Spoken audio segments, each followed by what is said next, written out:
Bore da iawn i chi gyd a chroeso cynnes i roedfa. Mae'n hyfryd i gael eich cwmni chi eto yr wythnos hon. Bore Sul diwetha yma yn yr ofaledd hon yng Nghaerfyrddin a Banc y Felin, fe arweiniwyd y roedfa gan un o deuluoedd Capel y Priordy, sef Llunos, Elfyn, Noa a Nel.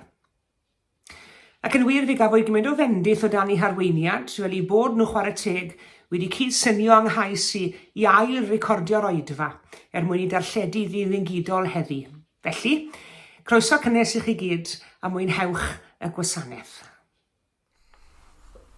Helo, croeso i gwasanaeth blwyddyn newydd da i chi gyd. Canwn yr emyn, diolch, diolch Iesu. Diolch, diolch Iesu. Diolch, diolch Iesu. Diolch, diolch Iesu yw fy ngân. Diolch, diolch Iesu. O, diolch, diolch Iesu. Diolch, diolch Iesu yw fy ngân. Diolch, diolch Iesu. Diolch, diolch Iesu. Diolch, diolch Iesu yw fy ngân. Diolch, diolch Iesu. O, diolch, diolch Iesu. Diolch, diolch Iesu yw fy ngân. Fedrai byth mwy am ai. Fedrai byth mwy am ai. Fedrai byth mwy am ai yw fy ngân. Fedrai byth mwy am ai. O, fedrai byth mwy am ai. Fedrai byth mwy am ai yw fy ngân. Fedrai byth fyw hebddo. Fedrai byth fyw hebddo. Fedrai byth fyw hebddo yw fy ngân. Fedrai byth fyw hebddo. O, fedrai byth fyw hebddo.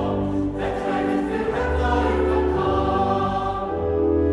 Es sydd yn fy nghanol, es sydd yn fy nghanol, es sydd yn fy nghanol yw fy ngân. Es sydd yn fy nghanol, o, es sydd yn fy nghanol, es sydd yn fy nghanol yw fy ngân. Diolch, halleluia, diolch, halleluia, diolch, halleluia yw fy ngân. Diolch, halleluia, o, diolch, halleluia, diolch, halleluia yw fy ngân. Yn Nadolig yma, rwy'n siŵr fod nifer o blant dros y byd wedi cael amrywiaeth helaeth o anrhegion.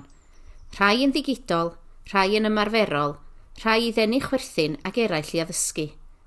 Pan yn blant fe ges i a gethin fy mrawd domino rali.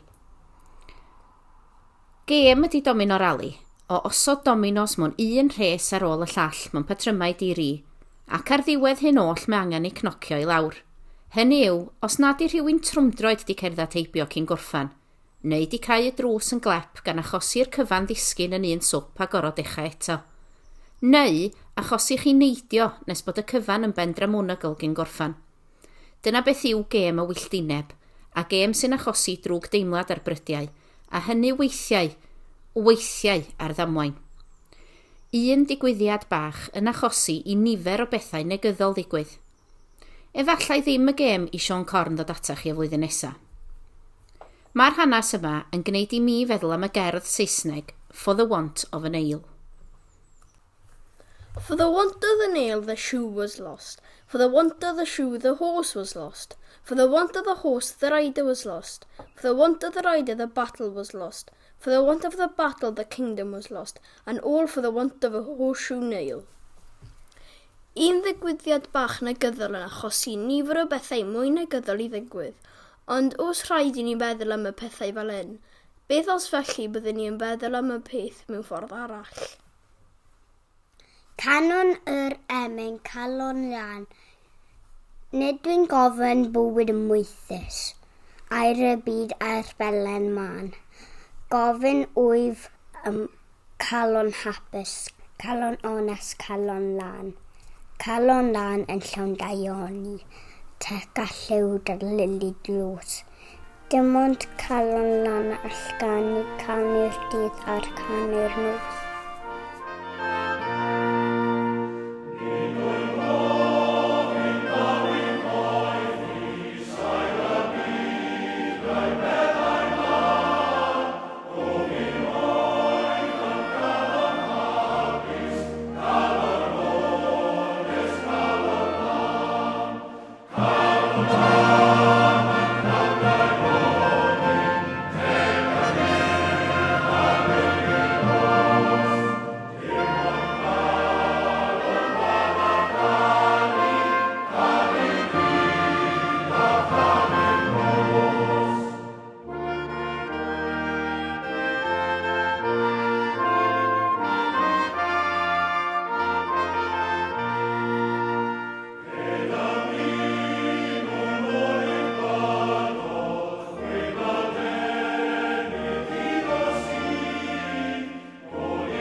Tybed sawl plentyn neu oedolyn gafodd injan dren eleni. Tegan sydd gan amlaf yn arwain at chwarae caredig yn hytrach na gwylltio a chasineb fel domin o'r ali. Pan yn blentyn 4 mlwydd oed, fe gefais i llyfr stori yma, Pobl yr injan dren. Gall injan dren dynnu'r rhes hir o gerbydau trymion tu ôl iddi.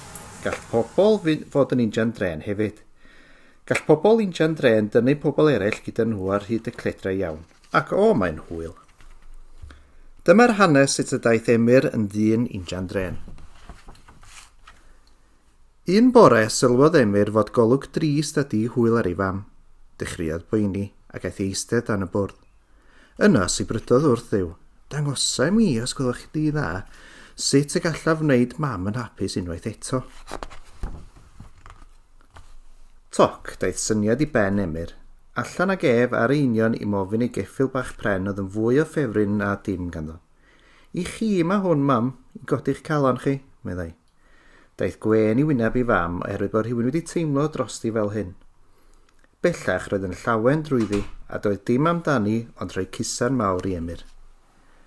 Fel y cododd ei chalon daeth mam i fod yn gerbyd cyntaf tren Emyr. Yn sydyn cofiodd hi ei bod yn bryd gwneud y siopa am y dydd. Der ymlaen, meddai wrth Emyr, bydd Aunty Mari Wyn methiau deall be rydym ni heddiw. Ar ôl cyrraedd y siop y dre a'i stor anferth o bethau da, dyma weld fod Aunty Mari Wyn yn edrych yn ddigalon a hytrach yn flinedig. O'r wy wrth modd yn dod i'ch siop chi, meddai mam yn garedig. Fe fyddwch chi'n cymryd y fath amser a thraffeth i'm helpu ddod o hyd i'r union beth sydd eisiau arnau. A rhywsut mae'r peth hwnnw bob amser gennych chi. Ac ar unwaith dyma Aunty Mari Wyn yn teimlo'n llai blinedig a dyma hi'n sionci drwyddi wrth symud hwnt ag yma i helpu llwytho'r negesau i mewn i fasged mam. Hi oedd yr ail gerbyd yn rhen Emyr. Yna, ymhen munud, dyma fan fawr goch yn sefyll y tu allan. A dyma'r gyrwr yn dod dwmpo'r damper i mewn i'r siop gan gario llwyth o fara. Roedd y mwmia'n geiriau hedodd fawr o hwyl arno. Cymerodd Aunty Mari Wyn gip ar ei watch, wedyn dyma hi'n syllu'n syn ar y gyrwr diamynedd. Pryd ges ti fwyd weithio gito, holodd yn garedig. Cwmpaniodd o goffi yn 5 y bore yma, a tepodd yn bwtlid wrth adlwytho'r bara. Wel te, pam na arosi di gyda ni am dipyn bach a chael tamaid i fwyta. Mae bron yn bryd cae am ginio ac mae'r pryd bwyd yn barod yn y ffwrn. O, diolch, meddai gito, ond os gen i mor amser. Twtlol, meddam Aunty Mari Wyn, rhaid i bob un o'na chi aros a chael rhywbeth i wyta. Pan aeth Gito ymlaen ar ei siwrna ymhen hanner awr wedyn, roedd yn amlwg iddo gael pryd o fwyd campus, ac roedd Emyr wedi cytuno mynd gyda ef i'w helpu ar ei daith werthu bara. Roedd Gito wrth ei fodd y chwibanu wrth ffarwelio. Ef oedd y trydydd cerbyd. Wrth i'r fan goch fynd ar hyd y briffordd, sylwodd Gito fod yna gar yn ymyl o ffordd o'i flaen a dyn yn sefyll wrth y car yn gweiddi'n wyllt am help. Bod bris mawr ar Gito i ddosbarthu'r bara, gwnaeth i'w fan arafu ac aros. O, allwch chi fy helpu? Mae rhywbeth wedi digwydd i'r car, meddai'r dyn yn llawn ffwdan. Llawfeddig ydw i ar y ffordd i'r ysbyty i wneud llaw driniaeth fris. Aros eiliad, dyma Gito'n agor y drws y fan a gweiddi, mewn â chi, doctor. Fe gywch chi fynd yno ar eich union nawr. O, diolch y fawr, oedd geiriau diolchgar y doctor wrth ringo mewn i'r fan. Oedd y cerbyd nesaf yn y tren. Gyrwyd y fan a ras wyllt i'r ysbyty. Yno'n disgwyl amdano nhw roedd nyrs ofidus iawn. O, doctor, diolch i'r drefn eich bod chi wedi cyrraedd. Mae Mrs Llwyd mor wael. Aeth y llawfeddig at hi'n syth i weithio. Roedd mor ofalus a chyflym. Ymhen rhai oriau wedyn gallai ddweud wrth Mr Llwyd tra'n gafel neu law fe fydd eich gwraig yn iawn gyda hyn. Ymhen pythefnos roedd gŵr hapus a 3 phlentyn diolchgar yn ei chroesawu'n gynnes nôl i'r cartre. Roedd Mrs Llwyd yn holliach unwaith yn rhagor. Roedd gan Emyr nawr 5 cerbyd newydd i'w dren. Roedd y teulu mor ddiolchgar fod ei mam nôl yn y cartre nes bod yn rhaid iddyn nhw dathlu. Estynod croeso cynnes i Emyr ddod â'i ffrindiau yno gyda ef. Doedd dim dwywaith amdani, roedd Emyr yn ddyn injan dren.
Iesu'n yn dysgu ni i fod fel injan dren a bod yn garedig i eraill bob amser. Mae hyn yn rhywbeth amlwg yn ei ddysgudiaethau trwy gydol y Beibl. Dywed wrthym i garu ein cymdogion, i hyd yn oed caru ein gelynion. Dysga Iesu faddeuant i ni, a dysgeidiaeth Cristnogol iawn i'w agape, sef un o'r mathau groegaidd o gariad at bawb ar bob achlysur. Fel dywed y poster yma welir yn aml y dyddiau hyn mewn addoldau, car dy gymydog, sydd ddim yn edrych fel ti, meddwl fel ti, caru fel ti, siarad fel ti, gweddio fel ti, pleidleisio fel ti, car dy gymydog, dim eithriadau. Gwydda Iesu na fyddai hyn yn hawdd i'w wneud bob amser, felly defnyddiodd enghreifftiau i esbonio ei ddysgeidiaeth. Dameg yw stori greodd Iesu i ddysgu bobl am bwynt neu neges oedd yn ceisio i gael drosodd iddynt. Mae dameg y Samariategarog yn dysgu hyn i ni. Pan ddywedodd Iesu car dy gymydog, gofynodd dyn i Iesu, pwy yw fy nghymydog? A dywedodd Iesu, roedd dyn yn cerdded o Jerusalem i Jericho.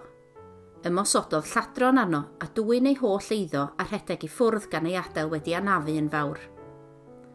Daeth offeiriad heibio'r un ffordd. Meddyliodd y dyn y byddai yn ei helpu, ond wrth weld y dyn aeth heibio y ffordd arall. Nes ymlaen, daeth lefiad heibio, ond yn yr un modd pan welodd ef y dyn, fe gerddodd heibio hefyd. Daeth dyn o Samaria heibio. Pan welodd y dyn teimlodd drueni droso. Cynorthwyodd ef yn syth ei roi ar ei asyn a mynd ag ef i westi ble gofalodd amdano. Talodd i berchenog y gwesti ofalu am y dyn wedi iddo adael. Gofynodd Iesu, pa un o'r tri yma oedd yn gymydog iawn i'r dyn a gafodd ei anafu? Dywedodd y dyn oedd wedi gofyn y cwestiwn gwreiddiol. Y dyn a gynorthwyodd ef. Dywedodd Iesu, cer a gwna di yr un modd.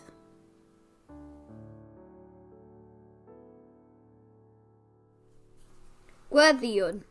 O Dduw, diolch i ti am ein dysgu ni fod yn garedig trwy dy siampl di.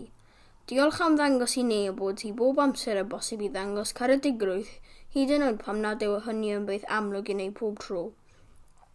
Gobeithio gallwn oll gofio fod pawb yn gwneud ei gorau ac yn mynd trwy fywyd un dydd ar y tro.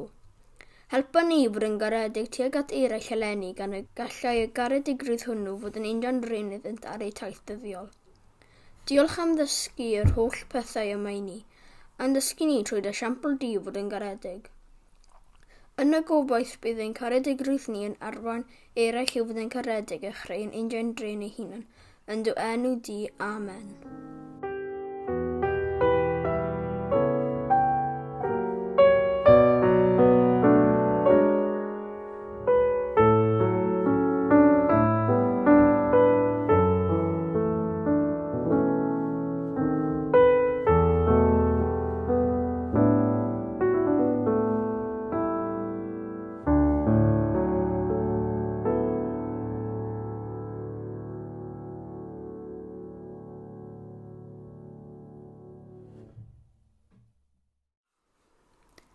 Mae Iesu wedi dylanwadu ar nifer o bobl i wneud pethau da i gynorthwyo eraill.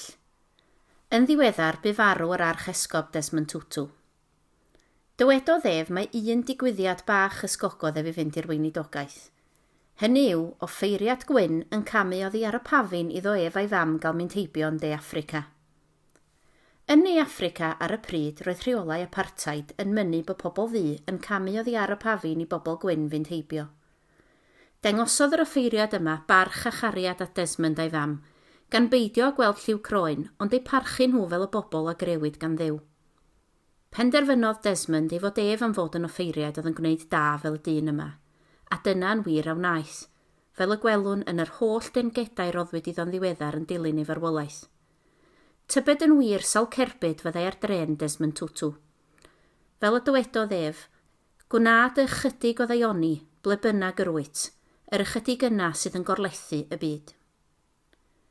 Mae Dewi Sant yn deud wrthym yn yr un modd i wneud y pethau bychain.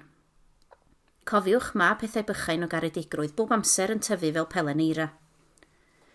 Mae y fam Teresa yn deud, gnewch y pethau bychain gyda chariad mawr. Rhaid cofio nad yw hynny'n hawdd, fel dywedodd Iesu, Clwsoch fel y dywedwyd, car dy gymydog, ond rwy fi yn deud wrthych chi garu eich gylynion a gweddio dros y rhai sydd yn eich erlyd. Gwyddai yr holl bobl yma fel Desmond Tutu, Dewi Sant a'r fam Teresa nad rhywbeth hawdd oedd hyn, ond dydy y ffaith bod rhywbeth yn anodd ddim yn golygu na ddylid ei wneud.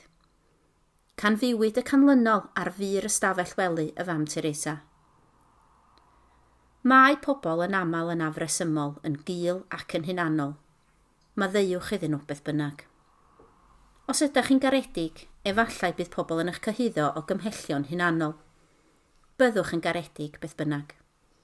Os ydych chi'n llwyddiannus, byddwch chi'n ennill rhai ffrindiau anffyddlon a rhai gelynion dilys, llwyddwch beth bynnag.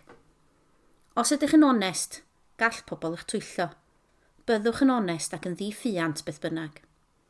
Yr hyn rydych chi'n treulio blynyddoedd yn ei greu, gallai eraill ei ddinistrio dros nos. Creuwch ef beth bynnag. Os dewch o hyd i dawelwch a hapusrwydd, gall rhai fod yn genfigennus. Byddwch yn hapus beth bynnag. Yn aml bydd y da wnewch heddiw yn cael ei anghofio. Gnewch dda beth bynnag. Yn y dadansoddiad terfynol mae rhwngwch chi a Duw. Nid oedd erioed rhwngwch chi a nhw beth bynnag.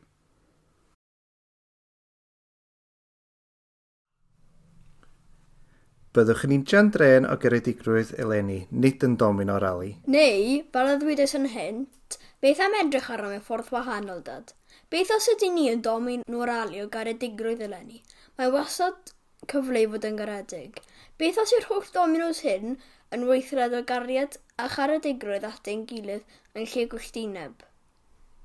Byddwch yn neis i eraill achos o'n Iesu'n neis i ni.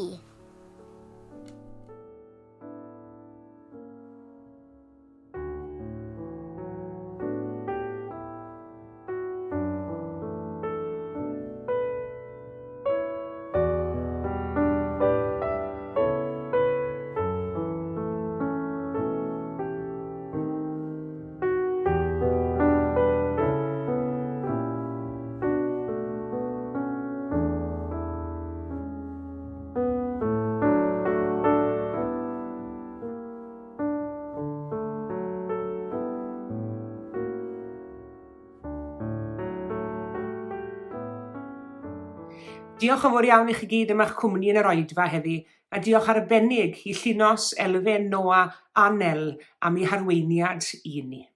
Tan y sul nesaf, cadwch yn ddiogel ac yn iach, a gras ein harglwydd Iesu Grist a chariad Duw a chymdeithas yr ysbryd glân, a fyddo gyda ni oll. Amen.